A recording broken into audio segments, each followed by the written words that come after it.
மீண்டும் மீண்டும் ஒரு அரசியல்வாதியாகவே தன்னை அடையாளப்படுத்தியிருக்கிறார். ஆளுநர் என்கிற பொறுப்பை மறந்து அவர் பேசுவதும் செயல்படுவதும் நீடிக்கிறது. தலித்துகளை வலதுசாரிகளின் பக்கம் கவர்வதற்காக குறிப்பாக RSS பிஜேபி தரப்பை நோக்கி ஈர்ப்பதற்காக அடிக்கடி அவர் தலித்துகளை பற்றி பேசுகிறார். தலித் ஒருவர் முதல்வராக வேண்டும் என்பது அப்பாவி தலித்துகளை வளைத்துக் கொள்வதற்கான ஒரு சூதூர் சூழ்ச்சி. இதில் ஒருபோதும் தமிழ்நாட்டை சார்ந்த தலித்துகள் ஏமாற மாட்டார்கள் என்பதை ஆளுநருக்கு தெரிவித்துக் கொள்ள நான் கடமைப்பட்டிருக்கிறேன்.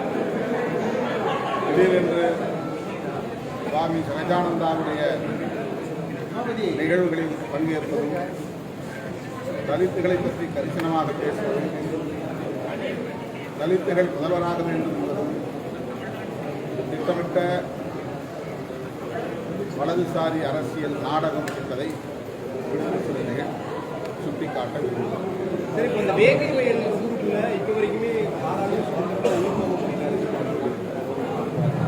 வேங்கவேல் கிராமத்தில் தங்களுக்கு இழைக்கப்பட்ட அநீதியை எதிர்த்து அறவழியில் அந்த கிராமத்தை சார்ந்த மக்கள் போராடி வருகிறார்கள். அவர்களை சென்று சந்திப்பதற்கு காவல்துறை கெடுபிடி செய்வது அதிர்ச்சி அளிக்கிறது. காவல்துறை தன்னுடைய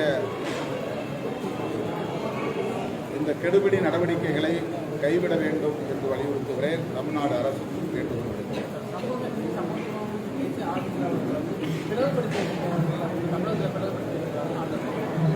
சமூக நீதி சமத்துவத்தை பேசுகிற இயக்கம் விடுதலை சிறுத்தைகள் கட்சி.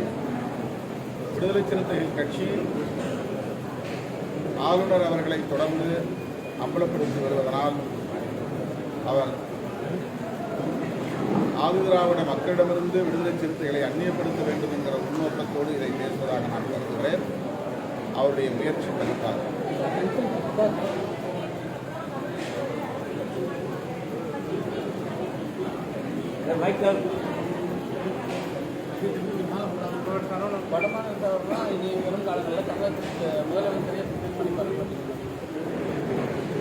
அவர் பொருத்தமில்லாத ஒரு அரசியலை பேசிக் கொண்டிருக்கிறார்.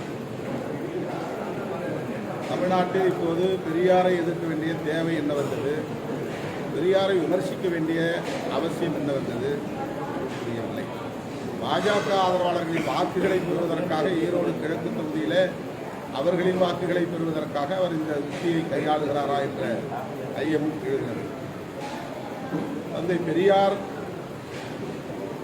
சனாதன எதிர்ப்பில் உறுதியாக இருந்தார்.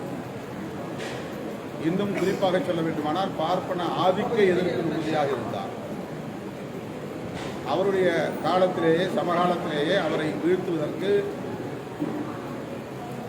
பார்ப்பன தனியா உயர் சாதி அமைப்புகள் மிக கடுமையாக அவரை விமர்சித்தார்கள், வீழ்த்த முயற்சித்தார்கள், முடியவில்லை. அவர்கள் தொடர்ந்து அந்த முயற்சியில் ஈடுபட்டு வருகிறார்கள். அதே வேளையை இவர் செய்கிறார் என்றால் இவர் பாஜகவின் கொள்கை பரப்பு செயலாளரா என்ற கேள்வி எழுகிறது. அவர் செய்யும் அரசியல் அதிர்ச்சி அளிக்கிறது. யாருக்கு துணை போகிறார்? தமிழ் தேசியம் என்கிற பெயரால் தமிழர்களுக்கு எதிரான அரசியலை ஏன் செய்கிறார் என்கிற கேள்வி எழுகிறது.